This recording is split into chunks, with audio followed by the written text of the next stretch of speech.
나귀 새끼를 예수께 끌고 와서 자기들이 겉옷을 그 위에 얹어 놓음에 예수께서 타시니 많은 사람들은 자기들이 겉옷을, 또 다른 이들은 들에서 벤 아목 가지를 길에 펴며 앞에서 가고 뒤에서 따르는 자들이 소리 지르되 호산나 찬송하리로다. 주의 이름으로 오시는 이여 찬송하리로다. 오는 우리 조상 다윗의 나라여 가장 높은 곳에서 호산나 하더라. 자, 오늘은 예수님이 이제 마지막으로 예루살렘에 입성하는 날인 종려 주일입니다. 이제 내일부터는 고난 주간이 시작되죠. 그러니까 우리가 신앙생활하면서 항상 여러분들에게 말씀드립니다만, 어떤 계기가 우리에게 주어질 때 그 계기가 굉장히 우리 인생에 새로운 전환점을 가져올 수 있다 하는 말씀을 드렸어요. 건강한 사람은 항상 건강하기 때문에 건강의 중요성을 몰라요. 그러나 어느 순간 한번 아파보면은 이거 조심해야 되겠구나. 그때부터 관리를 잘하게 돼. 그 관리를 할 때가 늦은 사람도 있고, 관리를 해서 다음에 그 다음 삶을 건강하게 살아가는 그런 사람들도 있음을 볼 수가 있습니다. 모든 게 마찬가지예요. 우리 인생이 살아가는 과정 속에도 어떤 한 계기, 내가 실패하든지 아니면 내가 어떤 어려움을 당하든지 그 계기가 우리들의 인생을 새롭게 볼 수 있는 그런 기회를 갖게 된다는 거죠. 오늘 예수님께서 우리를 위하여 이 땅에 오셨어요. 그리고 이 사순절 기간을 지난 뒤에 이제 마지막 예루살렘 입성을 하고 한 주간 동안 고난 주간을 지나면서 금요일은 성금요일에 예수님께서 십자가에 죽으십니다. 이런 과정, 어떻게 보면 우리들이 기독교 역사에서, 기독교 사회에서 우리 신앙생활의 연중 행사 중에서 가장 핵심적인 부분이라고 얘기할 수가 있어요. 이런 기회를 통해서 우리 믿음이 새롭게 다짐하고 결단하고 매듭을 짚지 않는다 하면은 그 사람은 참 요연한 거예요. 믿음의 성장이라든지 구원의 기쁨이라든지 하나님의 은혜에 대한 감격이라든지 이런 것들이 아주 묘연하게 세월만 그냥 보낼 수 있다는 사실이죠. 이 기회가 다른 우리 40일 동안 기회도 우리가 기도하면서 여러 가지로 하나님의 은혜를 사모했고 또 은혜를 받고 나름대로 다짐을 했지만, 이 마지막 한 주간의 이 기간이 우리 인생에 정말로 고난주간이 의미 있는 그런 삶이 되고 그런 믿음으로 전향하는 그런 기회가 있어지기를 축복합니다.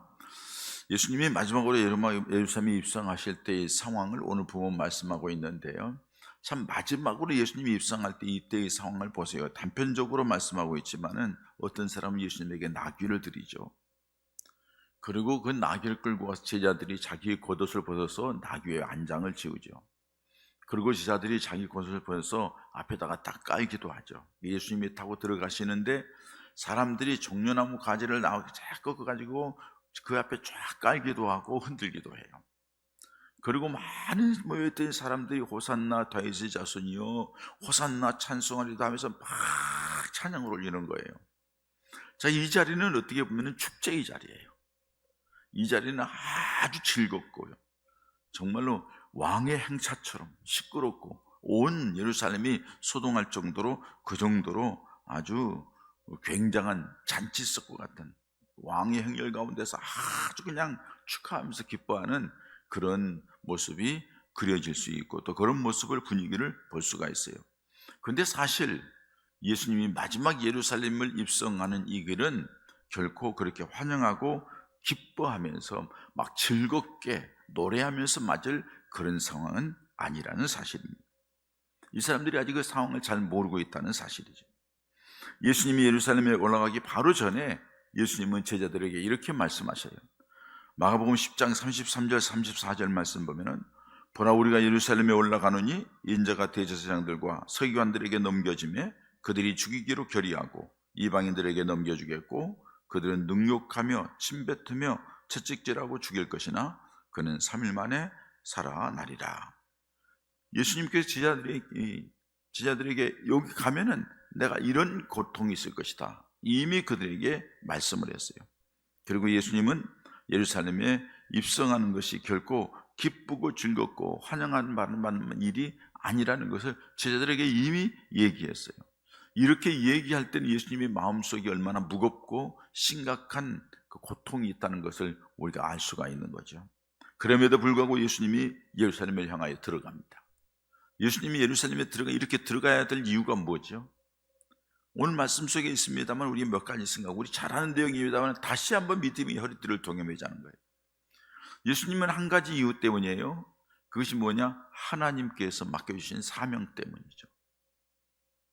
예수님은 그 길을 걸어갈 수밖에 없는 사명을 지고 이 땅에 오셨기 때문에 그 길을 갈 수밖에 없다는 사실이에요. 예수님의 사명은 뭐예요? 모든 사람들을 구원하시는 게 예수님의 사명이에요. 그 사명은 예수님이 이 땅에 태어나실 때에 하나님이 직접 말씀해 주세요. 태어나기도 전에 마리아에게 아들을 낳으리니 그 이름을 예수라 하라. 그가 자기 백성을 그들이 죄에서 구원할 자이십니다. 마태복음 1장 21절에 그렇게 말씀을 하셨어요. 이미 예수님이 태어나기 전부터 예수님은 그 이름을 예수라 하고 그 모든 죄인들을 그 죄에서 구원할 자이십니다 하는 이름을 가지고 왔어요. 예수님이 이 땅에 오신 것은 이 세상을 구원하실 목적을 가지고 이 땅에 오셨다는 사실입니다. 요한복음 3장 16절도 마찬가지죠. 하나님이 세상을 이처럼 사랑하사 독생자를 주셨으니 이는 저를 믿는 자마다 멸망치 않고 영생을 얻게 하려 합니다. 멸망한 자리에서 벗어나서 영생을 얻는, 구원을 얻는 그런 은혜를 베풀기 위해서 예수님이 이 땅에 오셨다고 말씀합니다. 예수님의 목적은 오직 구원, 세상의 죄인들을 구원하는 게 목적이에요. 하나님께서 예수님이 이 땅에 보내시는 것은 바로 이 사명을 감당하기 위해서. 예수님이 그 사명을 바르게 알았어요. 그래서 그 사명을 감당하기 위해서 지금 걸음을 옮겨가고 있다는 사실이에요. 사명을 감당하기 참 무겁고 버겁고 힘든 일이지만은 그럼에도 불구하고 예수님은 그 길을 갈 수밖에 없었어요. 여러분, 이 세상에 살아가는 우리 모든 사람들은 저뿐만 아니라 목사님이기 때문뿐만 아니라 우리 모든 성도들에게는 다 하나님이 이 땅에 보내실 때에 뜻이 있고 섭리가 있어 보냈습니다. 그것이 바로 여러분들에게 주어진 사명이에요. 그 중에서 이 세상의 모든 사람들의 가장 중요한 사명이 뭐예요? 예수 믿는 거예요. 그 예수 믿는 것을 제대로, 왜? 하나님의 피조물이기 때문에. 예수를 믿지 않기 때문에 마지막에 심판대에 가는 거예요. 그리고 예수 믿는 믿음의 사람들은 정말로 삶이나 모든 면에서 본이 되고 또 그 구원의 기쁨과 감격과 열정을 가지고 복음을 전하는 삶이에요.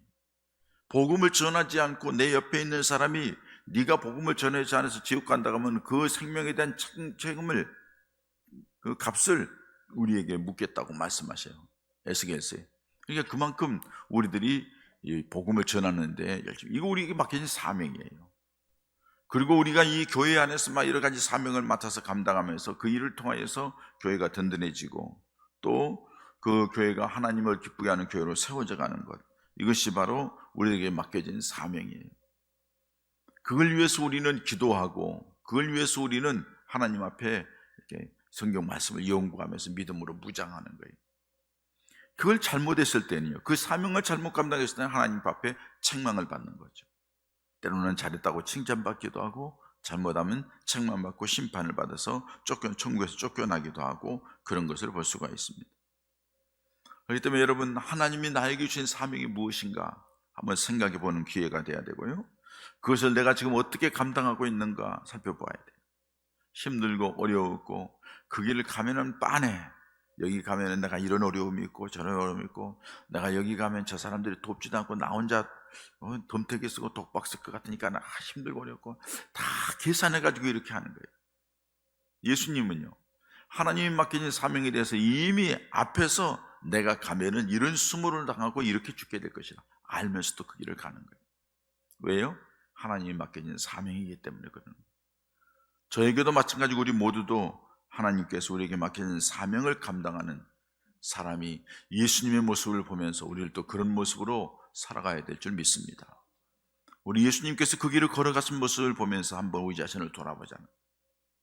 두 번째로는 예수님이 이 예루살렘의 환영 이빨 속에서 그 길을 걸어가시는 것은 무엇 때문이에요? 앞에서 말씀드렸지만 10장에서도 얘기했지만은 고난을 받기 위해 예루살렘으로 가셨어요. 예수님이 이미 예루살렘에 가서 장로들과 대제사장들과 서기관들에게 버림을 받고 고난을 받아 죽게 될 것을 알고 계셨죠. 이방인들에게 희롱을 당하여서 능욕을 당하고 또 채찍을 당하고 침뱉음을 당하고 여러 가지 치욕적인 모습, 그것을 이미 예수님은 알고 계셨어요. 그러면서 예수님을 고난을 기다린다는 것을 알면서 그 길을 걸어가셨습니다. 여러분, 이 세상에 어떤 사람이 고난을 좋아하는 사람 누가 있겠어요? 그 고난이 관계 속의 고난이든 질병 때문에 고난이든 여러 가지 삶 속에서 경제적인 어려움 고난이든 어느 고난도 좋아하는 사람은 없어요. 저 역시 고난 싫어요. 자신이 여러 가지 힘들고 어려운 일인데 고난 싫어요. 제가 어려움 당할 때 어떤 분이 그래요. 목사님, 하나님이 목사님을 크게 쓰시기 위해서 어렸을 때 젊었을 때부터 이 고난의 자리에서 연단을 하시는 것 같습니다. 그분은 나를 위로하기 위해서 그런 얘기했는지 모르지만은 저는 굉장히 싫었어요. 제가 뭐라고 한 줄 알아요? 나는 작은 목사가 돼도 되고 나는 조그맣게 조용하게 살고 싶어. 이런 고난 같은 것 나 원치 않아. 내가 그렇게 얘기했어요. 저도 싫어요. 어느 누가 고난 좋아하겠어요? 근데 여러분, 내 자신의 성공적인 인생을 위해서도 고난이 싫은데 고난에 힘쓰고 노력하고 투자하고 잠 못 자고 고생하고 공부하고 해야지 결국에는 대학 들어가고 결국에는 취업시험에 합격하고 그리고 그 자신이 살아가는 삶 속에 좀 넉넉하고 풍요로운 삶을 살 수가 있다는 거죠. 안정된 삶을 살 수가 있다는 거죠. 근데 우리는 그것도 힘들어서 그것도 안 하고 대충 해서 뭔가 살려고 하는 것이 우리 가지고 있는 본성이라고 얘기할 수가 있어요.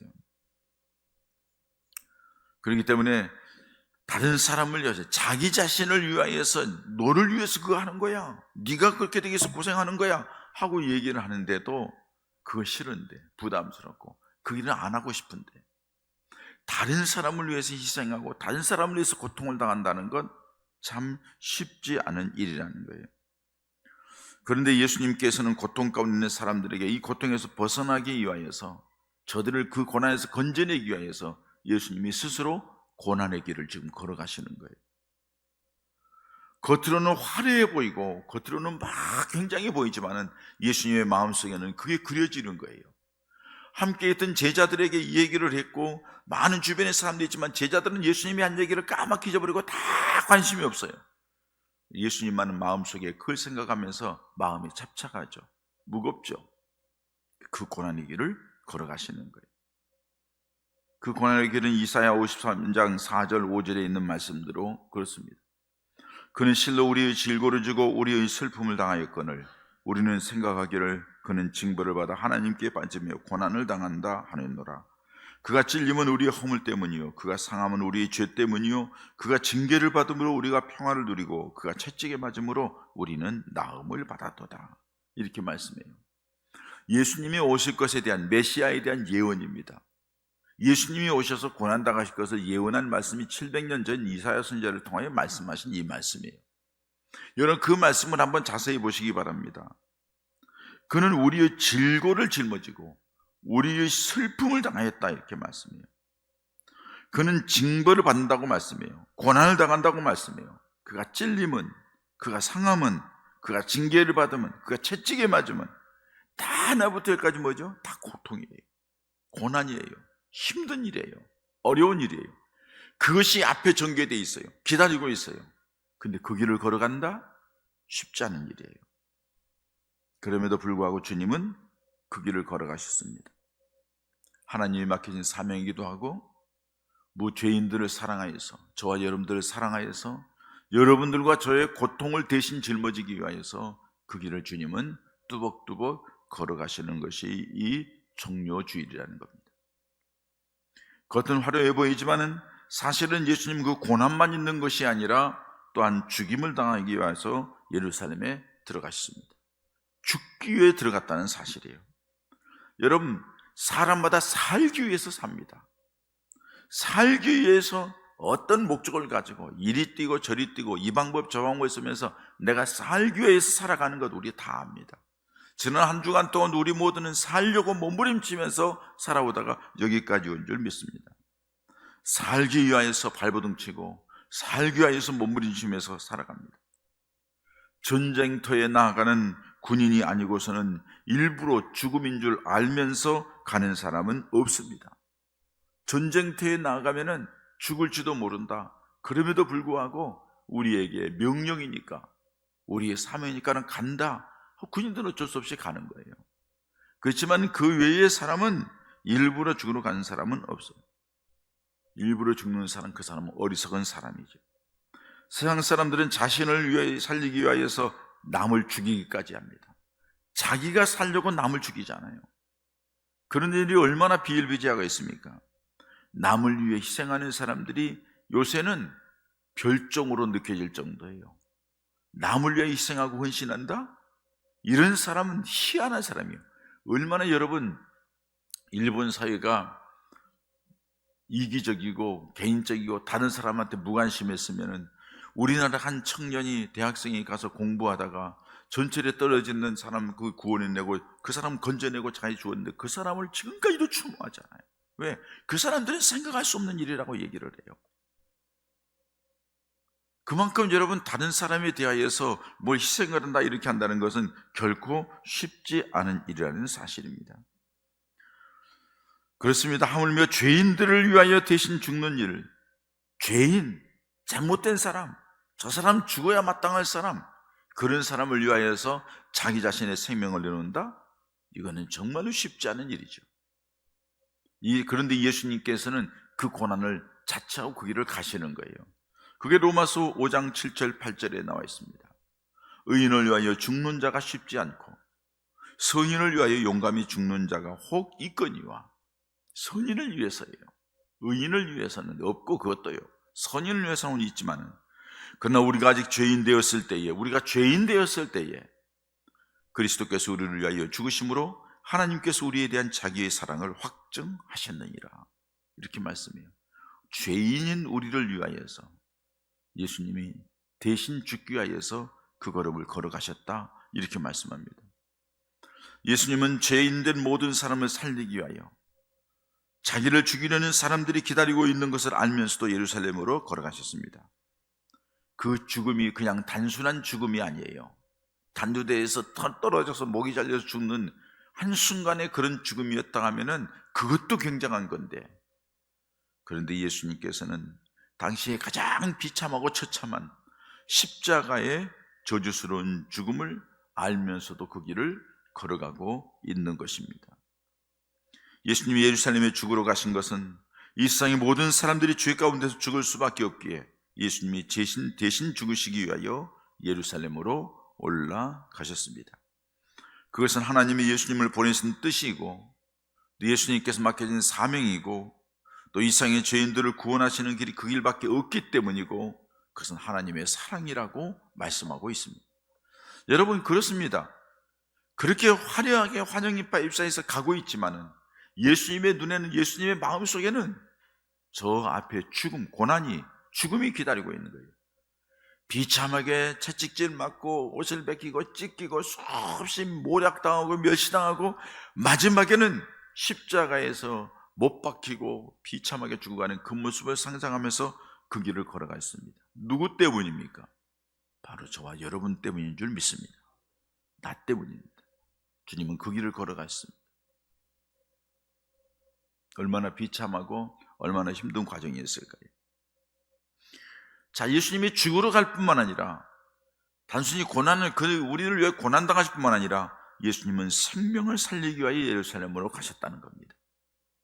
단순히 죽는 것이 아니에요. 예수님이 십자가에서 죽기 위하여서 예루살렘에 들어가시는데, 그러나 그가 죽음을 향하는 것은 단순한 죽음이 아니라는 사실이에요. 예수님은 자신의 죽으심으로 인하여서 죄로 인하여 죽어가는 모든 사람들을 살리기 위하여서 예루살렘으로 향해 가셨습니다. 자신의 생명을 드리는 죽음으로 인하여서 모든 죽어가는 사람들을 살리기 위한 결단입니다. 모든 죄인을 살리기 위하여 내 한 목숨 죽음의 길로 가겠다고 하는 하나님께서 그 길밖에 살 길이 없다고 하여서 예수님이 그 길을 걸어가시는 거예요. 예수님이 그렇게 죽음의 자리로 걸어가신 것, 십자가로 걸어가신 분은 결국은 그 일을 통하여 다른 사람에게 생명을 주시는 분이라, 이런 말입니다. 생명을 주시는 분일 뿐만 아니라 예수님이 십자가에 죽으심으로 생명의 주인이라는 것을 드러내셨습니다. 왜? 3일 만에 부활하셨기 때문입니다.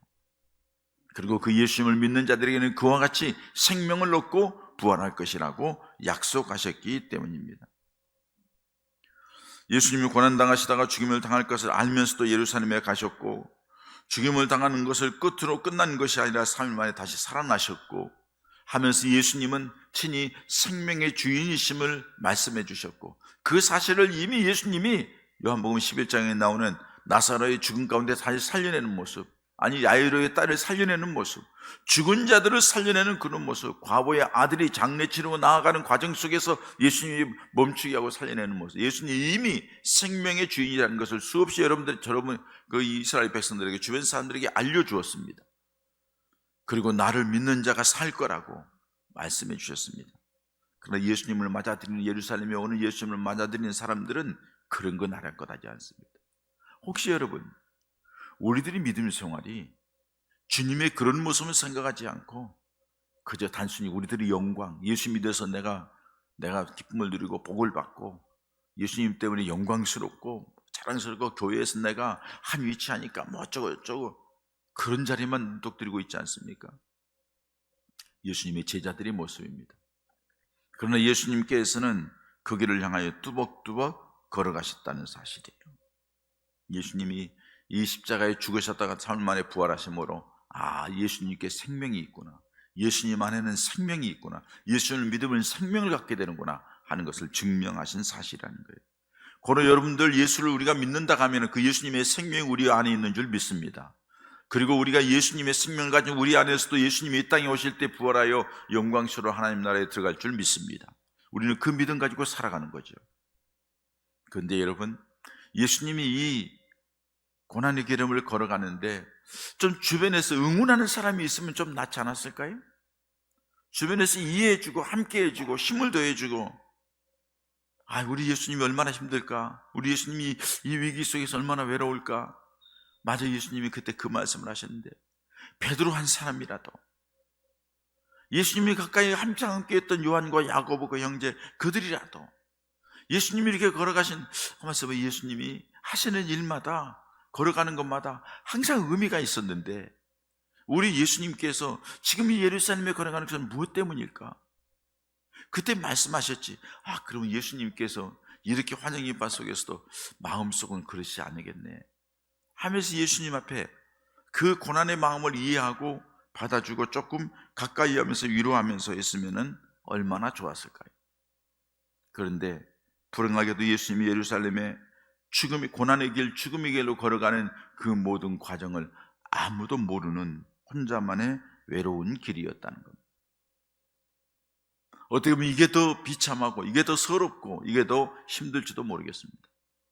살아가면서 고난은 정해져 있고 마지막 죽는 길은 다 마찬가지지만, 그러나 그 걸음에 혼자 외롭게 아무도 그 길을 알아주지 않고 가신다는 것이 더 비참하고 어려운 길인지는 모르겠습니다. 예수님이 예루살렘에 올라가서 고난을 당하고 죽게 될 것이라는 것을 제자들에게 여러 번 말씀해 주셨습니다.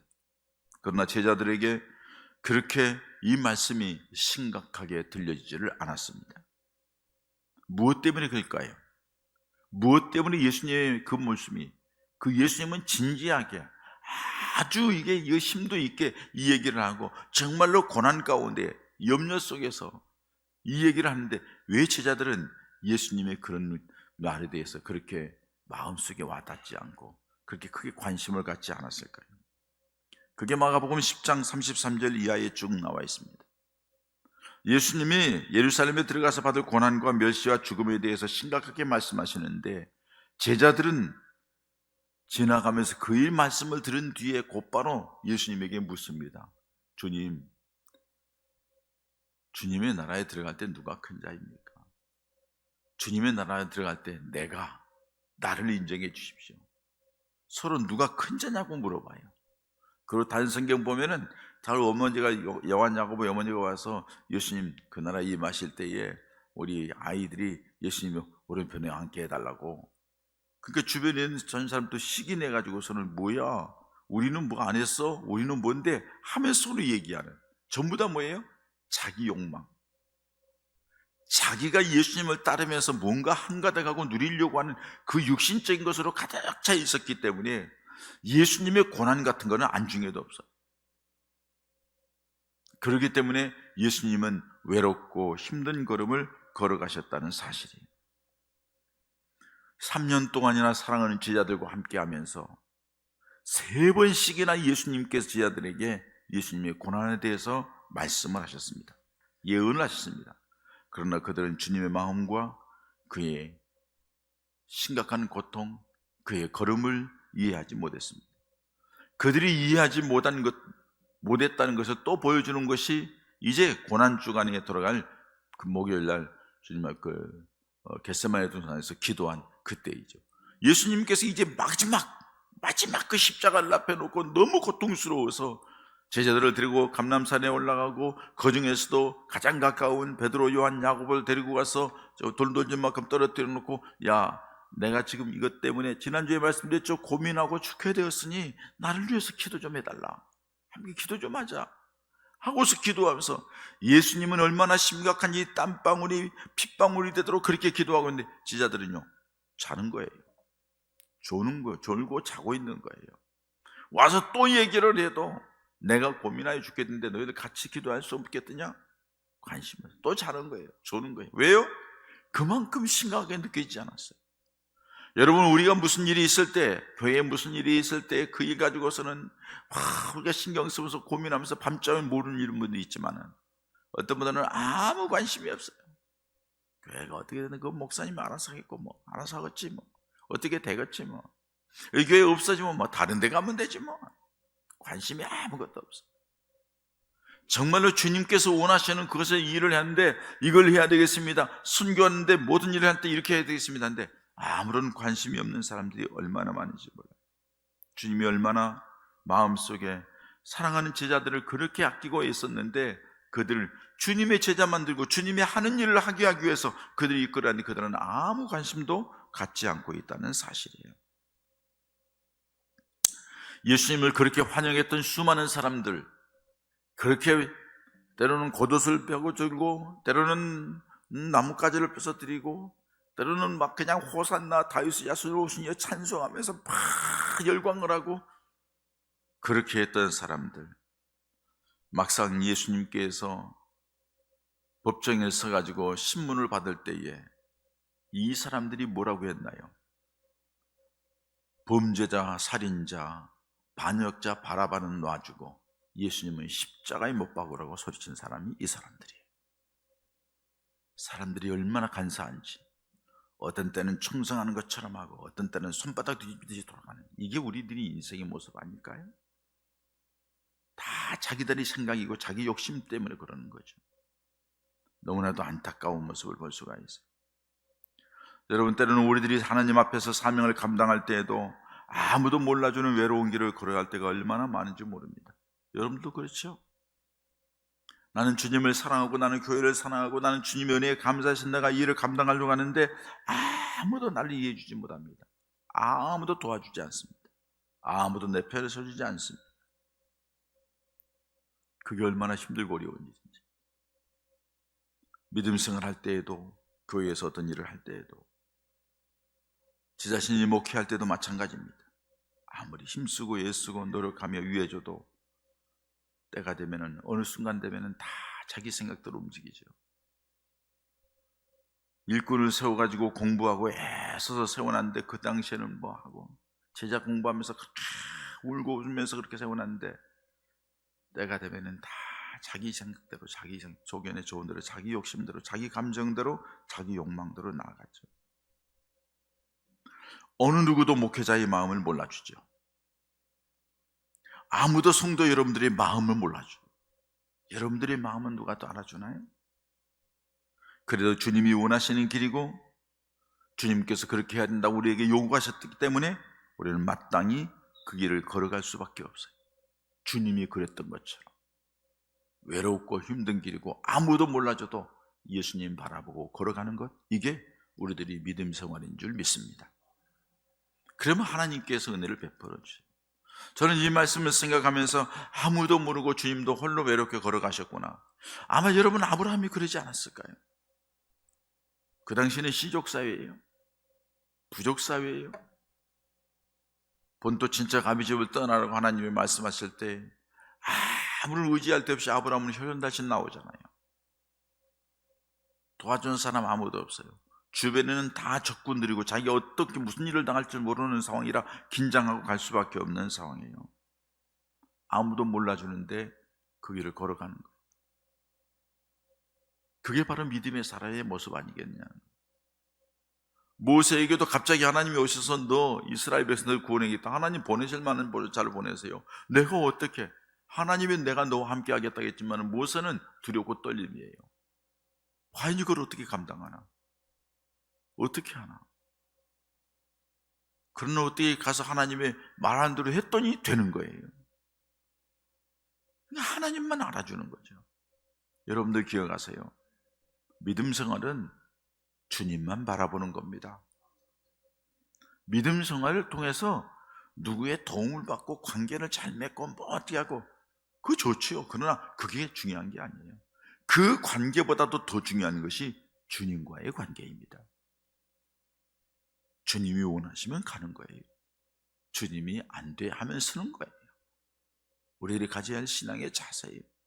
누가 알아주든 몰라주든 그 길을 걸어가는 것, 그게 우리들의 믿음의 길이라는 겁니다. 우리 주님처럼 말입니다. 사랑하는 성도 여러분, 우리 종려주일과 이번 한 주간은 고난주간을 맞습니다. 주님께서 오시어서 지금 말씀드린 대로 그렇게 화려하고 휘황찬란하고 그렇게 많은 사람들이 환호하는 가운데서도 주님의 마음은 외롭습니다. 주님의 마음은 고민스럽습니다. 주님의 마음은 답답합니다. 이 길 가운데에 어떤 고난이 있고 어떤 멸시가 있고 어떤 죽음이 있고 그걸 다 알기 때문에 힘들고 어려운데 그 길을 가시는 거예요. 왜요? 하나님이 맡겨진 사명이기 때문에. 왜요? 이 일을 통해서만 모든 죄인들, 저와 여러분들을 살릴 수 있기 때문에 주님이 그 길을 가신 거예요.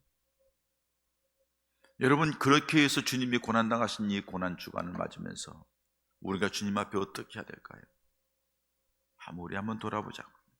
적어도 일부 예배 때 오시는 분들은 그래도 나름대로 믿음이 있다고 자부심을 갖는 분들이, 우리 하나님 앞에 우리 믿음을 점검해 보자고요. 나는 주님 앞에 어떻게 하고 있는가? 조금 힘들다고, 조금 속상하다고, 조금 어렵다고, 견디지 못하고, 포기하고, 집어던지고, 뒷전치고, 과연 주님이 우리를 위하여 십자가에 죽으신 그 사실을 믿는 믿음의 모습일까요? 한번 돌아보면서 이번 이 기도의 기간 동안에 다시 한번 우리 믿음을 재점검하고 하나님 앞에 바르게 서는, 하나님이 기뻐하시는, 주님을 닮아가는 그런 믿음의 사람으로 거듭나고, 그런 과정 속에 하나님이 함께 하시고 주님이 역사하시는 그 놀라운 역사를 보는 우리 모든 성도들 되기를 주님의 이름으로 축복합니다. 이 시간 우리 함께 기도하겠습니다. 그런 말씀을 생각하면서 하나님, 내 믿음 생활을 다시 한번 돌아봅니다. 말씀을 듣고 우리가 잘 아는 말씀이지만은 주님께서 그렇게 걸음을 옮겨가신 그 모습을 보면서 나는 주님 앞에 어떻게 했는가? 주님은 나를 위하여서 그 수모, 지옥, 고난, 죽음의 자리까지 갔는데 나는 주님을 위해서 주님이 원하는데 무엇을 어떻게 했는지 돌아보면서 믿음의 결단을 내리는 이 시간 되기를 바랍니다. 우리 하나님 앞에 함께 기도하십시다. 할렐루야. 하나님 아버지, 주께서 우리를 사랑하여 주시면서 하나님 아버지, 주님 앞에 주님을 따라 나가면서 믿습니다.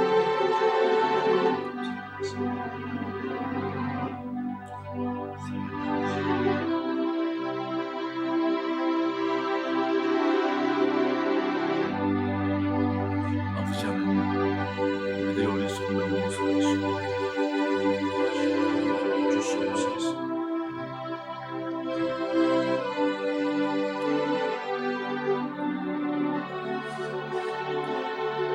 할렐루야. 살아계신 아버지 하나님, 오늘도 종료주일을 맞이하여 주의 전에 불러주시어 예배할 수 있도록 인도하시니 감사함을 드립니다.